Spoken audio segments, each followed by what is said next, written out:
All right, a little past 12:30, so we will get started here. Excuse me. Got something in my throat. All right. Sorry for coughing in your ear there. All right. So first, before we begin, let's just start with some housekeeping. So next week, Thursday,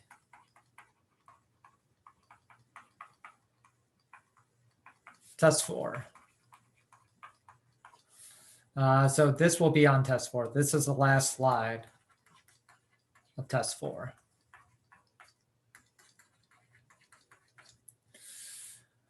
Next week, Tuesday.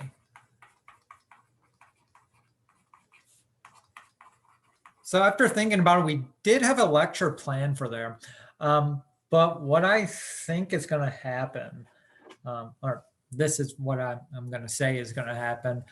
This will be a review lecture.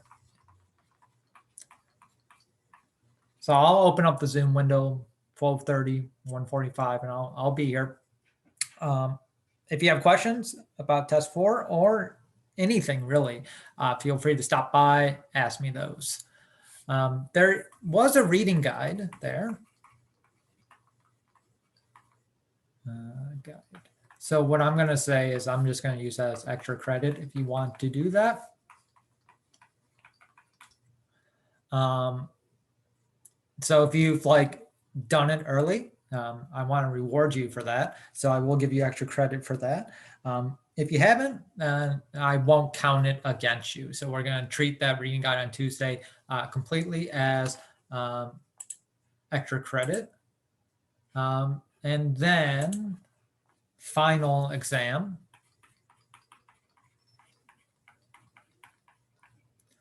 What I'm going to do for that is from Thursday, May 6th to Friday, May 7th, the final exam will be open. So you have 12 a.m. on May 6th till 11:59 p.m.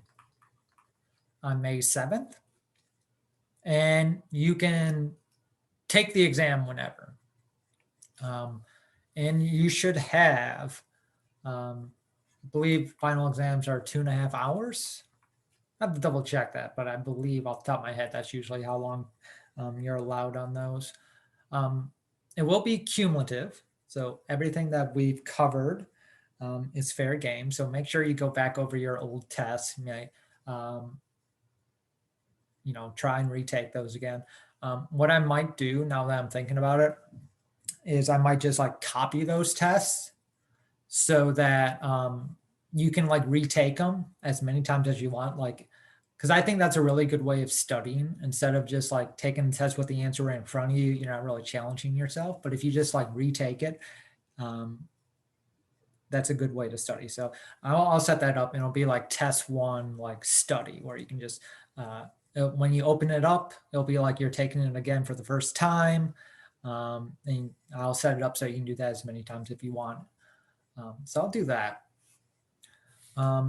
Otherwise, I think that pretty much covers us to the end of the semester. So with that being said, this is actually our last real lecture, as next week, Tuesday, we're going to have that review. And it's going to be definitely your questions are going to lead the review, because I don't have anything really planned for that day. So if you want me to go over things or anything of that nature, just come prepared Tuesday and we'll go from there. All right. So with all that fun stuff out of the way, let's get to the last few topics of today. And if you have questions about that, feel free to let me know either in chat, or if you're watching this on YouTube, send me an email and we can go from there.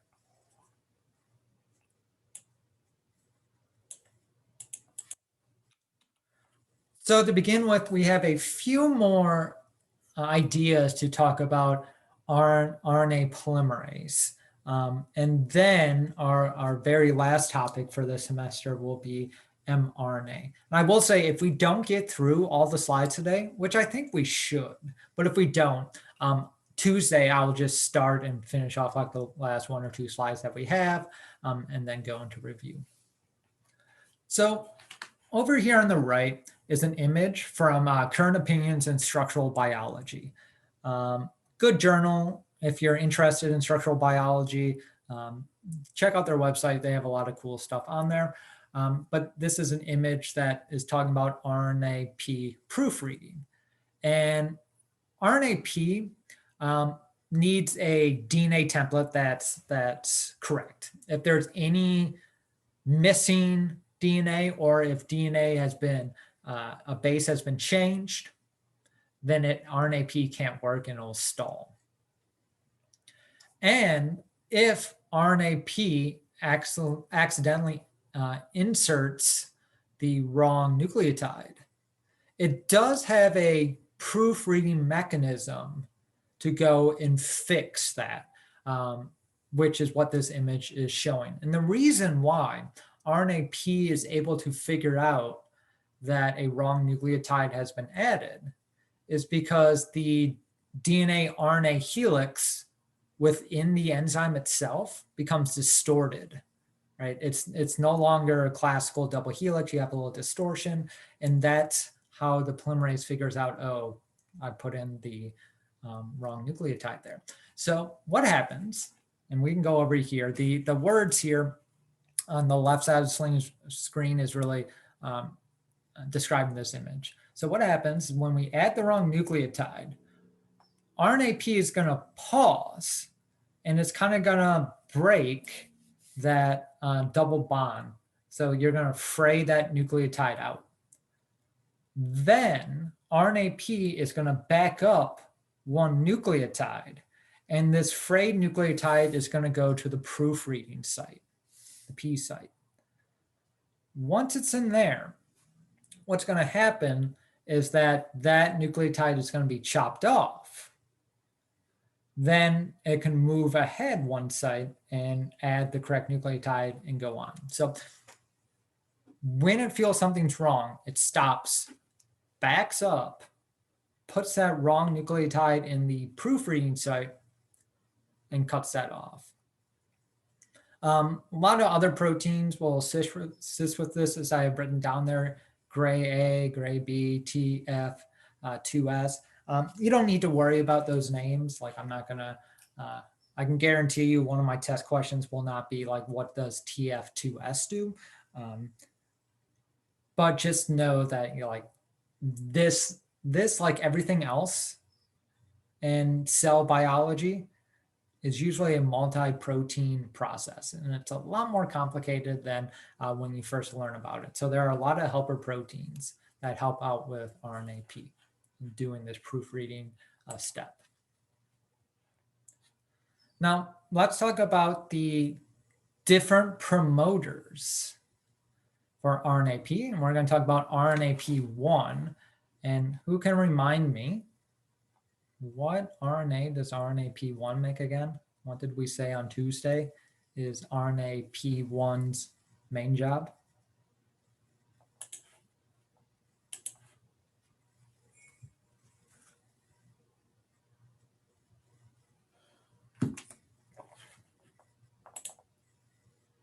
Pre-RNA? No, good guess. I believe that's RNAP3.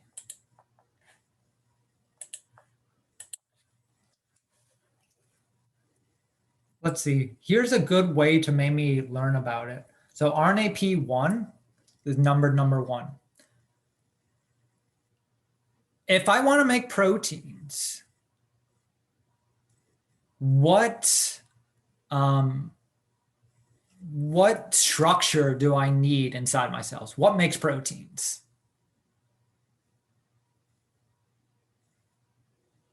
Like, what structure inside the cell will make a protein? What is that machinery called again?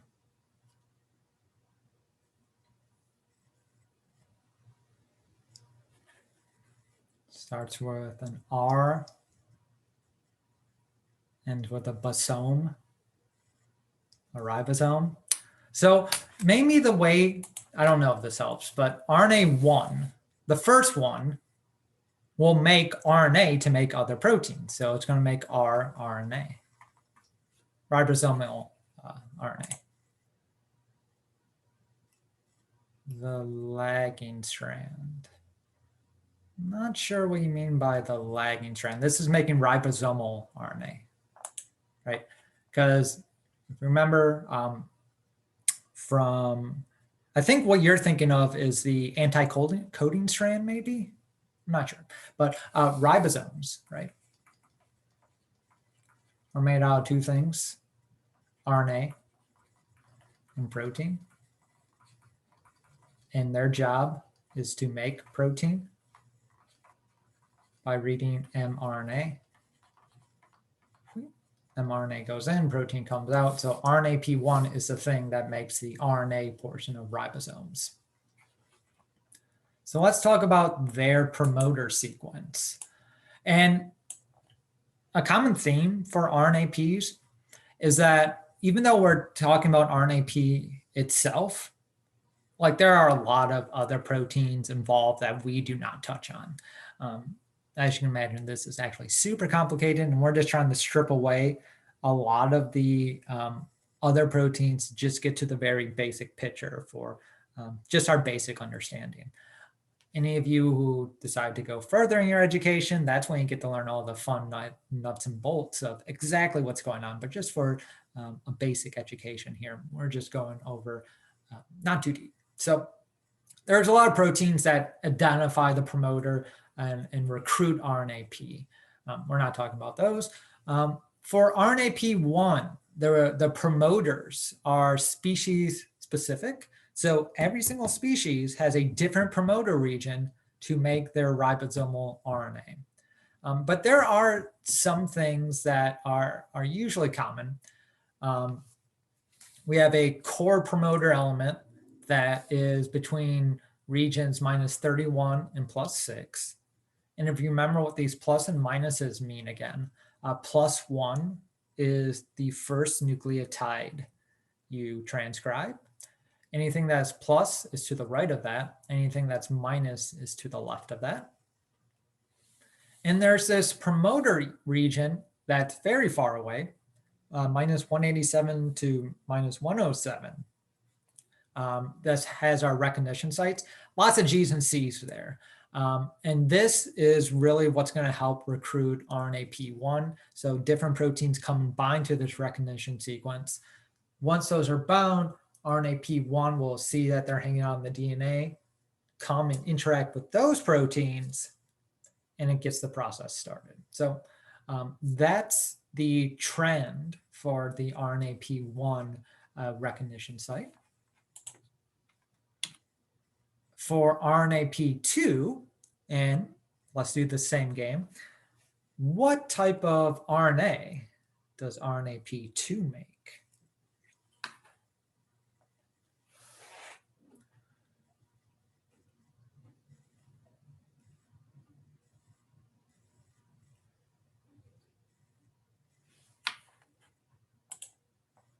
mRNA, correct. Yeah, so RNAP2 is going to be the one that we really focus on moving forward, because this is the one that's making our mRNA. This is the one that is similar to the prokaryotic RNAP we talked about previously, where we looked at that start sequence. So when we look at the promoter region for eukaryotes, it's way more complex than prokaryotes. There's a lot of pieces, and a lot of those pieces aren't at every promoter, right? I'll get into that in a second. If you are a gene that's always on, we call you a housekeeping gene, and you're going to have a lot of GCs upstream of where you start, which are called CPG islands. I've talked about CPG islands in this class in Biochem 1. If you've taken cell, you've probably talked about CPG islands there, or any other molecular bios. CPG islands are often methylated. And it's just a signal for transcription. So we have these CPGs that will tell the polymerases these genes must always be made. And they might be like the arrowhead RNA that we talked about on Tuesday, where the sensor always on, right? RNAP is always going to be there. And so mRNA will constantly be coming off, and that will look like an arrowhead. If you don't have that GC rich sequence, you're only going to be turned on some of the time, right? So that again is how we differentiate turning on, turning off. So let's look at the different promoter sequences that we have. So the promoter sequence is, roughly 40 to 50 nucleotides, including the start site.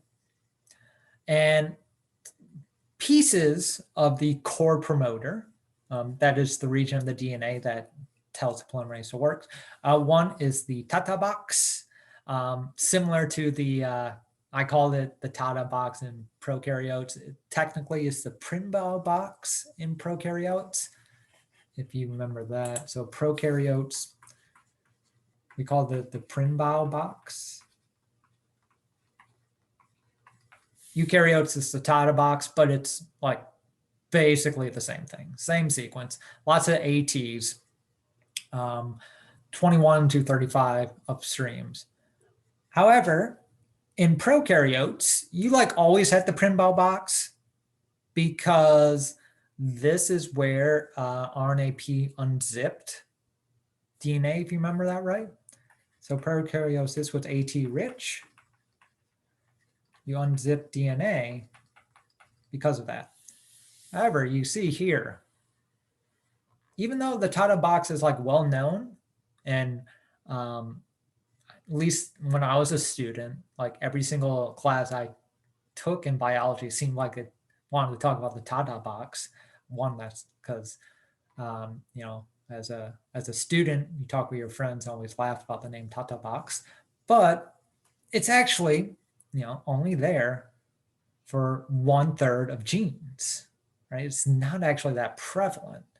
That's what I mean by like mixing and changing.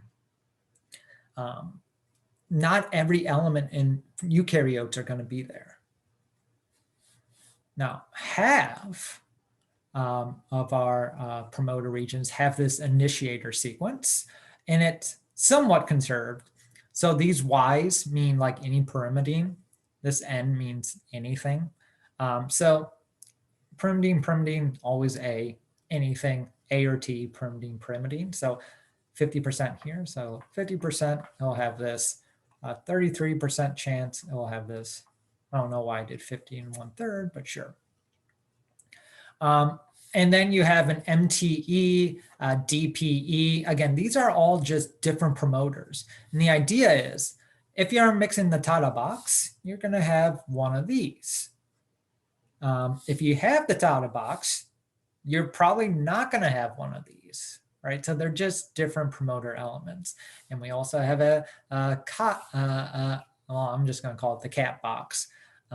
That's further down, that can actually slow down the rate at which we transcribe genes. So again, this is just very brief overview, but there's a lot of different things that can be in the DNA that either speed up gene production or slow it down. So any questions about anything up to this point?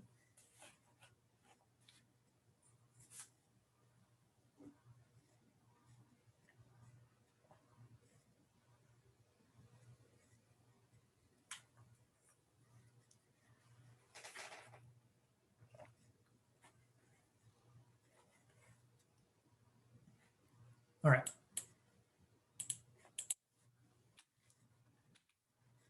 And to further complicate it, eukaryotes have what are called enhancers. And the weird thing about an enhancer is that you can move it around the genome. You can flip it, where like, by flip it, I mean if the sequence was AATG and instead you said, I'm just going to make a GTAA instead, it doesn't have any effect on its job. So they're long-range elements. So they're far away, and this is an excellent image I found on Google. They're far away from the actual promoter. And what they do is that they will wrap around, like the DNA wraps around, so that the promoter, or sorry, the enhancers that are far away from the promoter sequence can interact with the machinery and activate the promoter. So if you have an enhancer, you need the enhancer to be touching the polymerase machinery for the gene to work. We see this in cellular genes and viruses, as mentioned there. How do these enhance? So you can see we have activators here that are connected to our machinery that is kind of bridging this gap. And since they are far away, as shown here, we need some kind of bend. So we have a DNA, we have a protein that can bend the DNA so that we can have interaction there. And if your gene is not always on, you're probably going to have an enhancer there as part of your machinery. So that's just more complication there, enhancers. And something prokaryotes don't have to worry about. And that ends our discussion on RNAP. So the last topic we're going to talk about is the processing of mRNA, the cap, the tail, introns, and exons. So let's talk about the cap. So eukaryotic mRNA gets a fancy 5' cap. If you look at the chemical unit, it's a 7-methylguanine. So it's called 7-methyl because this methyl is at the 7th atom. And this is actually added while the mRNA is still being made. So roughly 30 nucleotides in, you get this cap attached to you. A lot of reactions are needed to be done for this. First, before the cap is added, there are 3 phosphates at the 5' position. That's why they're colored red and blue here. So you actually have to remove 1 phosphate before you can add the 7-methyl group. Then, after you remove that phosphate, you use what's called a guanyl transferase. Hopefully after, like 6 months in biochemistry now, these words aren't that intimidating as they were maybe the first time you saw them. So guanyl, transferase, I'm moving that onto something. Then after you attach your guanine, you need to methylate it. So that's done by a guanine 7-methyl transferase. I'm transferring a methyl to my 7-guanine. This is all mediated by the C-terminus domain of RNAP2. Remember on Tuesday, we said that RNAP2 has like 50 repeats of a short, like 7 nucleotide sequence, bunch of serines. These things need to be phosphorylated for RNAP to really extend. And so once it's phosphorylated, one of the things that are attracted to RNAP2's tail are the capping enzymes. So that will go and bind to the tail and then kind of like swing around to work on the mRNA as it's coming out. Once you have the 5' cap on, it's just not naked. It has a whole bunch of other proteins that are bound to it, which are called the CBC, or cap binding complex. CBC is also interacting with the tail. And so the tail of RNAP, so somebody who I worked with who was like a professor in his own right, but came into my lab for like a year to learn new techniques of using computational simulation. He worked on RNAP, and the way he described this phosphorylation, it's like a tool belt where like when things get phosphorylated, it's just a signal to say, okay, you can come on now, or you can come on now. So different phosphorylations at different serines are just signals that other proteins, enzymes recognize to say, okay, I'm going to bind now, I do my thing. Now I'm going to bind now, I do my thing. So that's how it's all being coordinated there through that tail.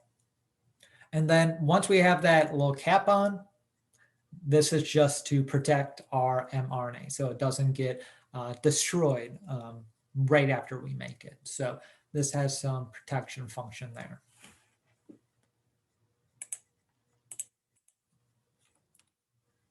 In addition to our 5' cap, we also have a poly A tail that's just like 250 nucleotides of A repeated. And this is done via two different reactions. So at the 3', what's called the UTR, or untranslated region, you will have this sequence, AAU, AAA. Very highly conserved. Does not vary when you look at different organisms.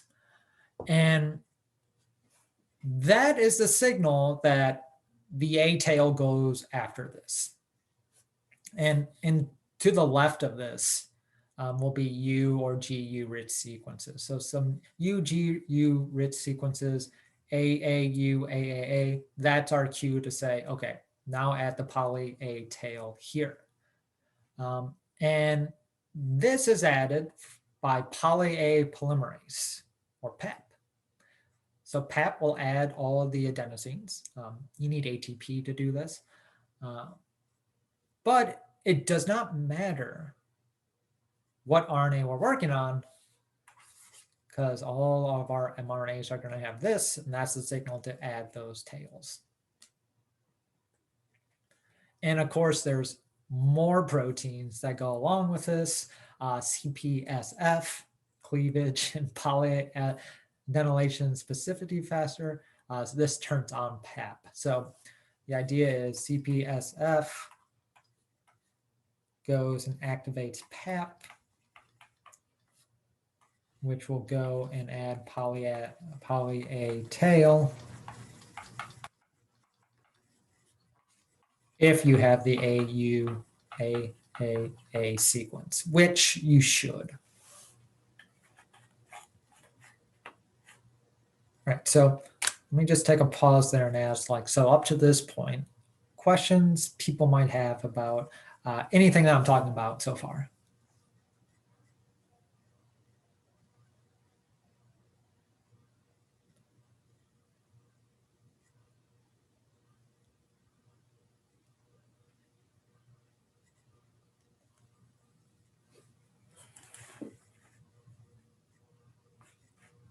Right. Make it even more complicated. Why not? So this CPSF that we just talked about, this is another one of those proteins that will interact with RNAP2's phosphorylate CTD. So again, that tool belt idea, I phosphorylate different serines, I attract different things. What's interesting though, is that if you make it so your mRNA doesn't have this poly A tail, that's actually not a problem. You can still make protein out of it, no problem. But this is really just a protective feature, because in the cytosol, as the mRNA gets older and older, that poly A tail will naturally just get truncated. And the idea is that, after you've lost so much of your tail, that's how we can decide, okay, now it's time to destroy the RNA. Because for genes, especially selective genes, you don't want those on all the time. That's why they're called selective genes. So we keep them turned off in the DNA by not having the RNAP machinery go there. However, once we do recruit them, we don't want the mRNA to be around for days if they're selective genes. We only want to use those proteins for maybe a short amount of time. We don't want to keep making them. So one safety mechanism is make sure the mRNA gets destroyed after a certain amount of time. Well, how do we ensure that certain amount of time goes through? We have a poly A tail that naturally gets shorter. It's like a fuse, and once it hits a certain point, kill that mRNA. That works for housekeeping genes too, and that's why you constantly make the mRNA for housekeeping genes, because they are constantly getting destroyed. Now, the poly A tail itself has a, and the mRNA has a bunch of proteins. So here's another image I found from a journal. So we were just talking about one type of CPF. There's a bunch, right? All these are different sizes. There's our friend PAP. So you can see CPF here is bound to our invariant sequence, AUAA. That recruited PAP. PAP made our poly A tail. So PAP is making this for us.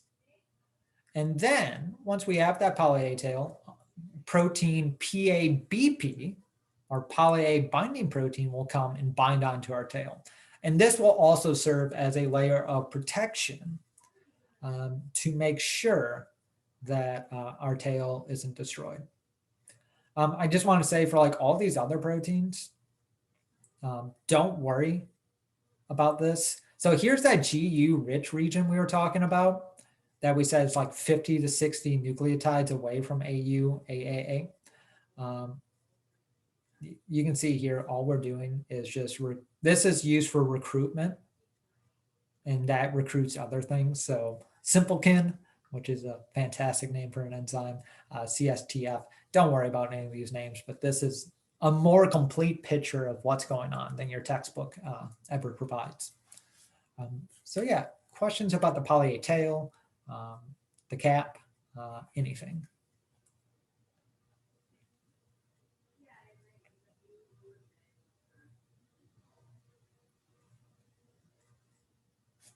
And I do want to point out, just by looking at this image again, so you can see the RNA, the mRNA, before we add the tail is pretty long. It has all this stuff.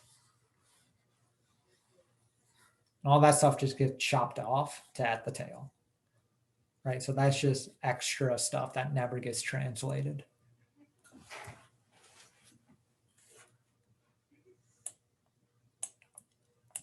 All right.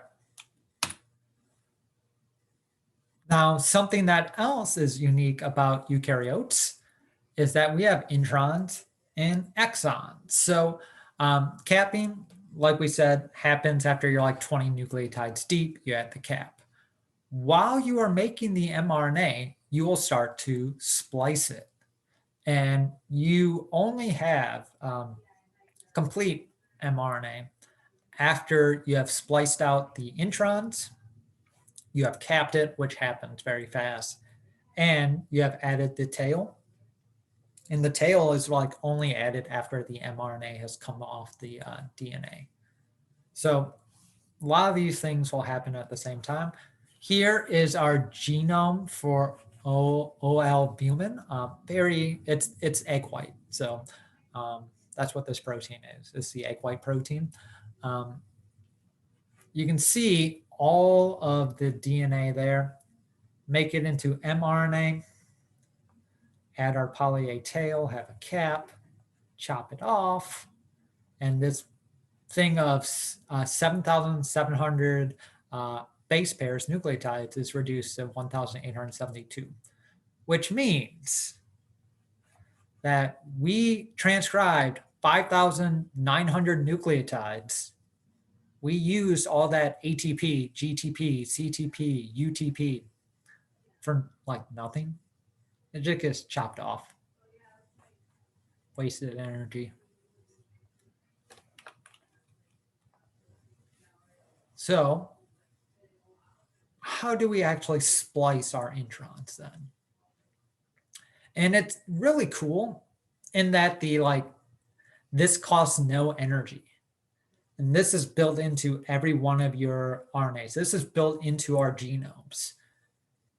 That the RNA can splice itself. It has proteins that help with this, of course, but let's just take a look at this. So for every exon intron site, there is a code in our genome to know this is a intron site.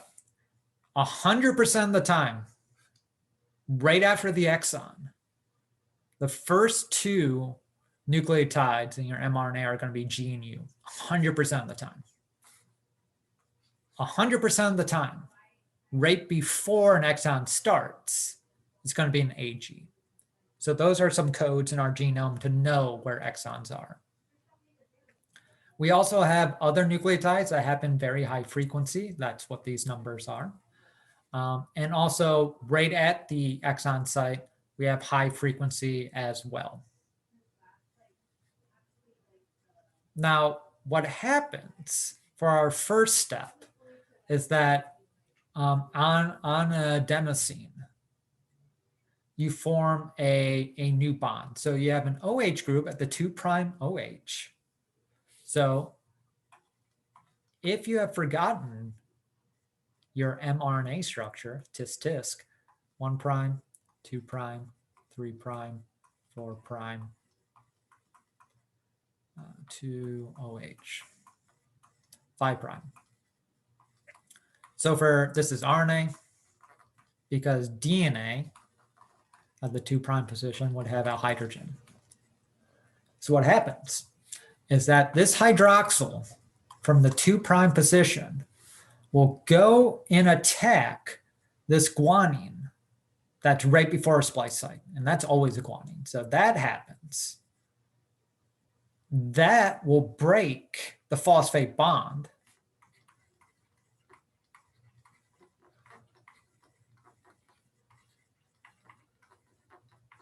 And you're going to form what's called a lariat.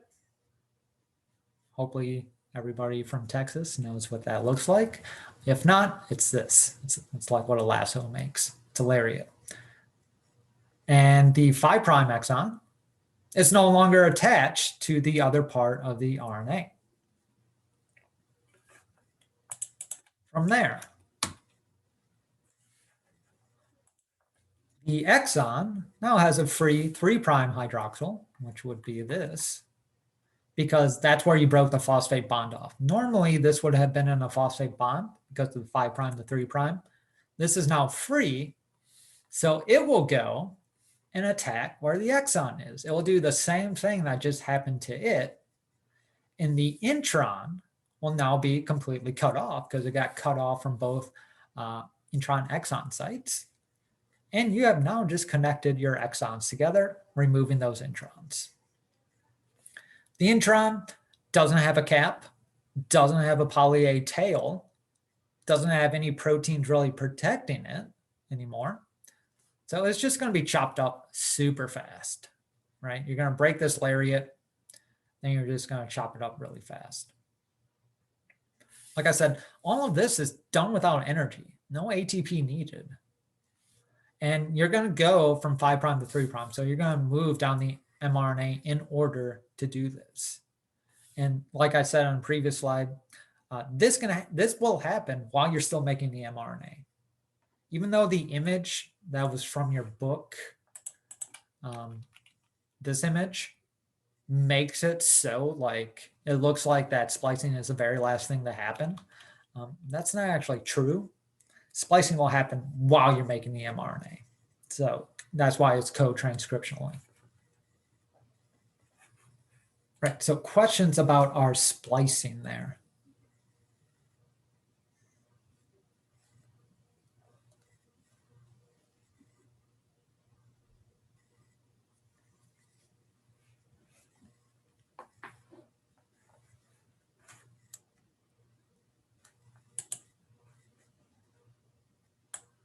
Right. So of course, this is done with a bunch of proteins. And the proteins that come together are called the spliceosome. And this is probably the most complicated cellular machinery there is, making eukaryotic cuts in the mRNA.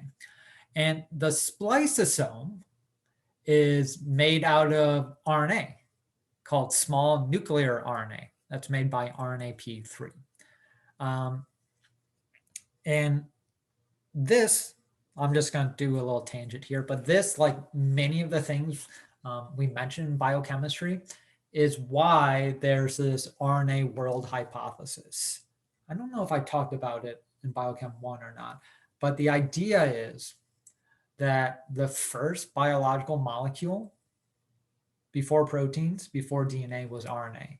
And so the idea is that all life can evolve from an organism that just had RNA, which makes sense because RNA is genetic material and RNA are catalysts. And RNA can kind of function like proteins. They can do some basic things because they are catalysts, right? And when we think about what makes proteins, ribosomes, they're made out of RNA and protein. Okay, what is cutting up our DNA? RNA. RNA is processing our DNA. So that's what the spliceosome is. It's a bunch of small nuclear RNAs that come together to make a giant complex. And they also form complex with proteins, so they're called SNRPs when they do that. So have you ever hear of SNRP? Small nuclear ribonucleoproteins. One SNRP that we have pictured here is the U1SN RNA. It's called U1 because it has a lot of uridine, as you can see, U. And this is going to bind to the 5' junction location that we were talking about. And if you've never seen it before, this is really how you look at RNAs. This is, even though it's 2D, this would have a complicated 3D structure with a lot of like clover leaves and bends in it. Here, this is the part of the RNA that is going to bind to our 5' splice sequence. And smRNA motif means this shows up in a lot of our smRNAs.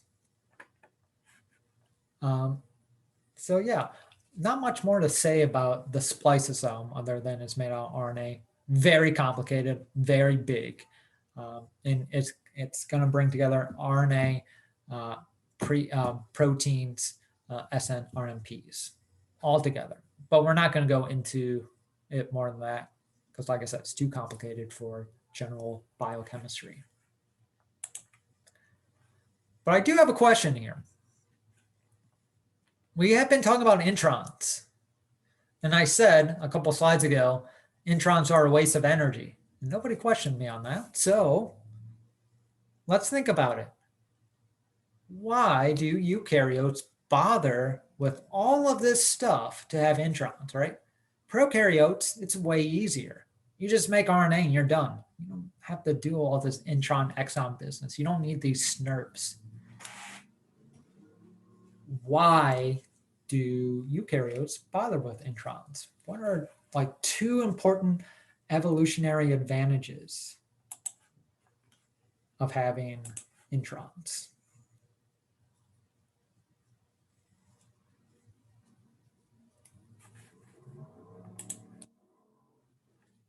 They play a role in regulation or gene expression. That's a good idea. That's mainly going to be our promoter and enhancer elements that we talked about. Those are going to do our regulation and gene expression for us. Introns, extrons, themselves, probably not. But yeah, you're thinking along the right lines of what could this mean on evolution, so I like that.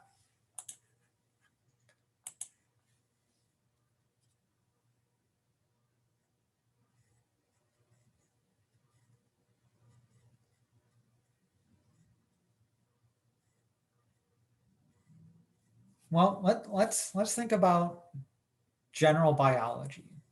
Maybe you've learned this and forgot about it, or maybe you haven't. So let's say I have exon 1, intron 1. Oops, that's supposed to be intron 1, exon 2, intron 2, exon 3. So I get rid of my introns, and my product is exon 1, exon 2, exon 3. Is that the only way that exons have to be put together? Do they have to be put together in the exact orientation they are found in, or in the exact order they are found in the genome? And me saying that question is, well, no.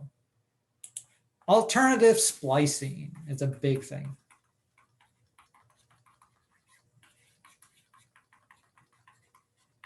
Right? You can combine introns in different ways. You can have E1 and just say, you know what, I don't want E2 anymore. Let's just go E1 to E3. And we already saw the mechanism to do that, right? All you do is just cut at a different point. So you can change your proteins and using the same genome. So one important role is this alternative splicing, which means more proteins in the same genome. So that's one. The second one, you could see it as speeding up evolution. Because if you think each one of these exons are different domains, like they're a different part of the protein, you could start combining exons in such a way that you create brand new proteins very easily. If you want to think about it in terms of like pieces of a car, I guess, like E1 could be steering wheel. E2 could be engine. E3 could be tires. Let's say this is the genome for a car. Let's say you have the genome for a bike over here, or E1 handlebars, et cetera, et cetera. I'm not going to list off the pieces of a bike. What could happen is that through some duplication event, E2 could move over here. And now you have just created a bike with an engine. You have created a new protein with new function. So that's the idea there. One, alternative splicing can give you new protein products. Two, the exon system makes evolution move faster because each exon can be thought of like a domain or a piece of the protein that could possibly have different functions. That's what people think anyways. Questions about that idea?